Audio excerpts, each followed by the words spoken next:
Okay, so for this problem, they tell us that we have a pulley or a wheel with mass hanging from it. That mass is equal to 4.20 kilograms, and the radius of that pulley is equal to 0.28 meters. Next, they tell us that we start at rest. So our initial angular velocity is 0 radians per second. Also, they tell us that we go a distance of 3 meters every 2 seconds. So every 2 seconds, this wheel releases 3 meters worth. Every 2 seconds, this block falls 3 meters. So next, we can use this formula right here. Delta theta is equal to 1/2 times our final angular velocity plus our initial angular velocity multiplied by time. So this wheel releases 3 meters worth every 2 seconds. You can think about it. Let's say the circumference happened to be 3 meters. Okay, so we would release 1 whole revolution in 2 seconds. So the amount we release can be considered as a form of an angle. So we lose 3 meters. That's how much we change. Of course, in 2 seconds, which is going to be our time. We don't know our final angular velocity, which is what we're trying to solve. This is 0, our initial angular. We solve that right here because we are at rest. So I'm not going to write that. I'm just going to close parentheses. And I said time is 2 seconds. So multiplied by 2 seconds. So now these 2's cancel out. And you are just left with 1 second. So I'm going to divide both sides by 1 second. The seconds cancel out, the units. Divided both sides by 1 second. Everything else canceled, so we're just left with final angular velocity is equal to 3 meters per 1 second. I'm going to go ahead and write this up here, and I'll erase the board. Now that we found our final angular velocity in terms of linear speed, meters per second, we need to put it in terms of radians per second. So this is how we are going to do that. Okay, so 1 revolution is equal to 2 pi radians. 2 pi radians is equal to the circumference. 1 full revolution. The circumference of the circle. So consider the circumference. So we're going to solve for that. Capital C is equal to 2 pi r. 2 pi r, plug in the radius, 2 pi times 0.28 meters. Put that in the calculator and you should get a value of 1.76 meters. That's 1 circumference, 1 revolution. So we need to solve how many radians this is. So we're going to set up a conversion factor. So we know 1 revolution or 2 pi radians is equal to 1.76 meters. We can solve for how many radians 3 meters is. So 1.76 meters is to 2 pi radians, just as 3 meters is to x radians.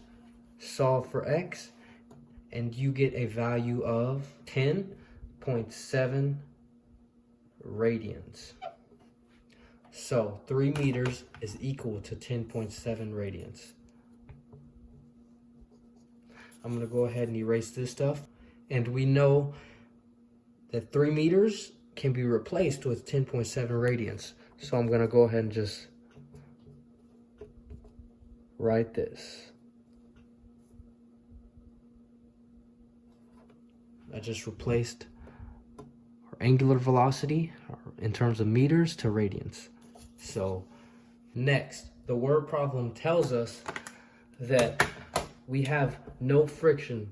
So if we have no friction, the work done by other forces is equal to 0. When this is true, we have this equation right here. The change in kinetic energy is equal to the negative change in potential energy. Now that we know this, we can put this in terms of final and initial. So kinetic energy final minus kinetic energy initial is equal to mgh initial minus mgh final. I wrote the initial first because we have a negative sign in front. So now, our initial kinetic energy is equal to 0 because the system is at rest when we start. At the initial time, our angular velocity is 0. We're not moving, so we have no kinetic energy. That's 0. Our initial height, our final height is going to be 0 because we have 3 meters worth to fall. But when we fall, right here, we're touching the ground. So this is the ground right here. We are 3 meters above the ground. So our initial height is 3, our final height is 0. So if our final height is 0, this goes away. So we're just left with these two. Kinetic energy final is equal to mass times gravity times the height initial of the box. I'm going to go ahead and erase this and write this up top. Next, now that we have this equation right here, we can just start plugging in the values. So kinetic energy final, we need to consider the kinetic energy of the whole system, the kinetic energy of the box plus the kinetic energy of the wheel. And this is in terms of rotational, and this is linear because this box is going straight down. So next, the kinetic energy of the box is 1/2 mv squared. That's the final speed of the box. Okay, this was linear. This is in terms of 1/2 mv squared.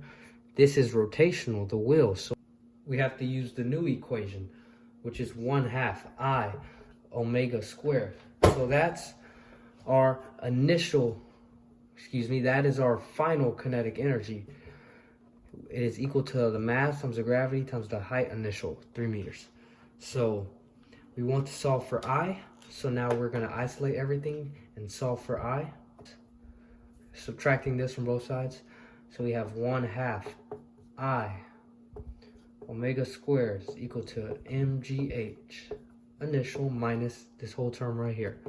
Subtracted by both sides. Next, multiply both sides by 2 and divide both sides by w squared. So we have 2 over omega squared. 2 over omega squared. These get canceled and the w's get canceled.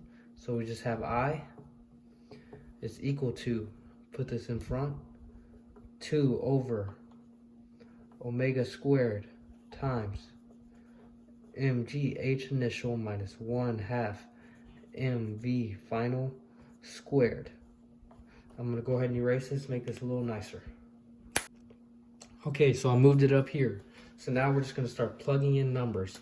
So I is equal to 2 over omega in terms of radians, 10.7 squared,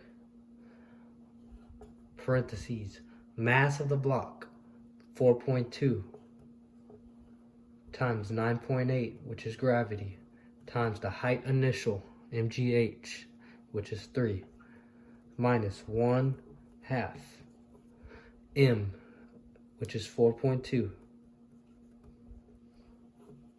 times the velocity final squared. This velocity is the final velocity at which the block falls. We can see right here, the rate at which the wheel spins is 3 meters per second. So if we lose 3 meters of string every 1 second, that means this thing is also going down 3 meters per 1 second because it's attached to that string. So our final velocity is 3.